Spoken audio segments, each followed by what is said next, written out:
Antes dos satélites, o mundo já era desenhado. Quando a gente pensa em um mapa hoje, o que vem na cabeça?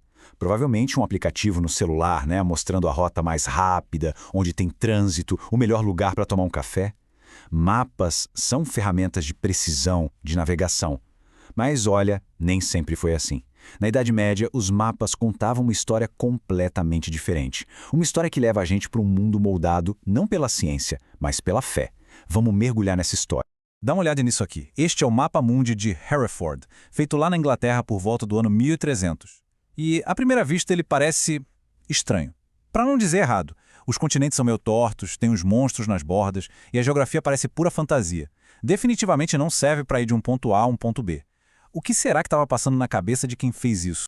É uma pergunta que surge na hora, né? Se o objetivo de um mapa é mostrar o mundo físico como ele é, esse aqui parece um fracasso total. Mas, e se o objetivo não fosse esse? E se a gente estiver fazendo a pergunta errada desde o começo? Para a gente conseguir entender a lógica por trás desses mapas, primeiro a gente precisa dar uma olhada mais de perto nas características mais, digamos, peculiares deles. Se prepara, porque o mundo que eles mostram era bem diferente do nosso.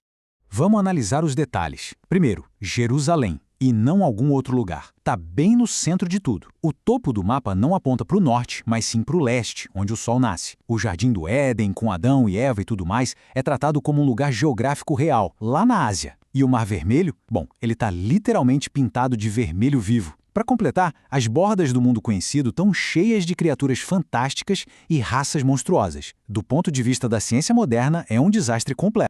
Mas aqui é que está o pulo do gato. Os cartógrafos medievais não estavam perdidos. Eles sabiam muito bem o que estavam fazendo. O problema não está no mapa, está na nossa ideia moderna do que um mapa deve ser. E essa é a virada de chave. O propósito desses mapas não era geográfico, era teológico. Eles não eram guias de viagem, mas sim guias para a alma. Eram, na verdade, uma representação visual da história da salvação, do Gênesis até o juízo final, tudo condensado numa única imagem.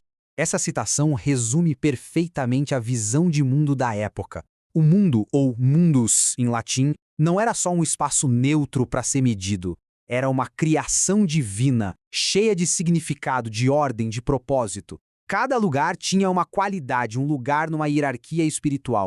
O nome técnico para esses mapas é Mapa Mundi. E o objetivo principal deles era exatamente este: ilustrar conceitos teológicos. Era uma forma de visualizar o plano de Deus para a humanidade projetado sobre a geografia do mundo que eles conheciam. Essa comparação direta deixa tudo bem claro. Os nossos mapas de hoje respondem à pergunta onde fica, com foco na navegação.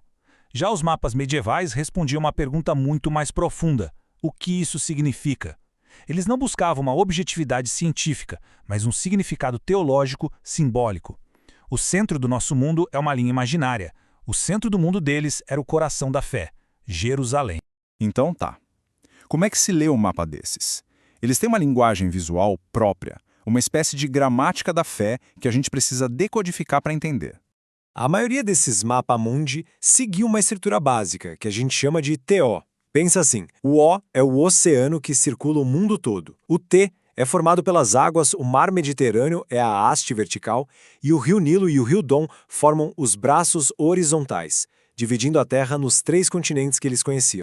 E essa divisão em 3 partes não era por acaso, claro. Ela refletia a história da Bíblia sobre a divisão do mundo entre os 3 filhos de Noé depois do dilúvio. A Ásia, que é a maior parte lá no topo, ficou para Sem, a Europa para Jafé e a África para Cã. A geografia era literalmente uma herança da história sagrada. O fato do leste estar no topo também é super simbólico. A própria palavra orientar vem do latim oriens, que significa leste. Para os cristãos da Idade Média, o leste não era só a direção onde o sol nasce, mas também a direção do paraíso e da segunda vinda de Cristo, o Filho que ressuscitou. Então, se orientar no mapa era também se orientar espiritualmente. E essa imagem aqui é talvez a ilustração mais poderosa dessa ideia toda.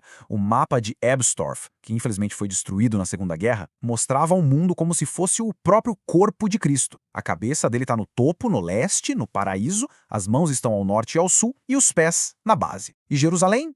fica bem no umbigo. O mundo não é só a criação de Deus. Ele é o corpo de Cristo. O macrocosmos do universo refletido no microcosmo do corpo sagrado. Com essa estrutura toda em mente, os cartógrafos iam preenchendo o mapa não com dados geográficos precisos, mas com eventos da Bíblia. A Torre de Babel, a Arca de Noé, a Jornada de Moisés, a história e a geografia se misturavam. Viajar pelo mapa era, na verdade, viajar pela narrativa da Bíblia. Isso tudo nos leva à pergunta final. Afinal, para que serviam esses mapas? Se não era para navegar, qual era a função prática deles na sociedade medieval? Os historiadores costumam descrever esses mapas como um vasto palácio da memória. Esse é um conceito antigo da retórica clássica, a arte da memória, em que se organiza informações num espaço mental, tipo um prédio. O Mapa-Mundi funcionava como esse palácio, uma ferramenta mnemônica super complexa para organizar, guardar e meditar sobre o conhecimento teológico. A função mudava dependendo do público. Para os monges, era uma ferramenta para a lectio divina, a leitura sagrada, que ajudava a visualizar e meditar sobre as escrituras. Para a nobreza, era uma espécie de espelho para educar os governantes sobre a ordem divina que eles precisavam manter no reino. E para o público geral, mapas gigantes pintados nas paredes das catedrais funcionavam como sermões visuais, uma bíblia para quem não sabia ler. O mapa de Hereford é o exemplo perfeito disso.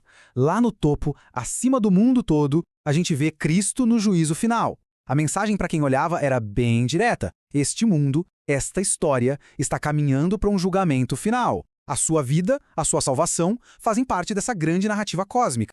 Então, depois desse mergulho no mundo medieval, vamos trazer a reflexão para os dias de hoje. O que essa comparação toda ensina sobre nós mesmos? Primeiro, a conclusão mais importante. Mapas medievais não eram uma ciência que deu errado. Se a gente julgar pelo propósito original deles, que era comunicar uma verdade teológica de forma poderosa e memorável, eles foram um sucesso absoluto. Esse slide aqui ilustra a diferença fundamental de uma forma brilhante. A visão de mundo deles era simbólica, hierárquica e espiritual. A nossa é, na maior parte do tempo, utilitária, comercial e científica. Eles se perguntavam o que o mundo significa. A gente se pergunta como eu posso usar o mundo. E isso nos traz de volta para os nossos próprios mapas. Mapas digitais que mostram a rota mais eficiente, onde comprar coisas, onde comer, quanto tempo vai levar para chegar. Eles são incrivelmente úteis, não há dúvida. Mas assim como os mapas mundi revelavam os valores da Idade Média, o que os nossos mapas revelam sobre nós? Se um mapa medieval era uma história sobre salvação, fé e ordem divina, a história que os nossos mapas contam é uma sobre eficiência, consumo e tempo. Fica aí a reflexão: que valores estão escondidos nas ferramentas que a gente usa todos os dias para navegar no nosso mundo? O passado ainda ecoa.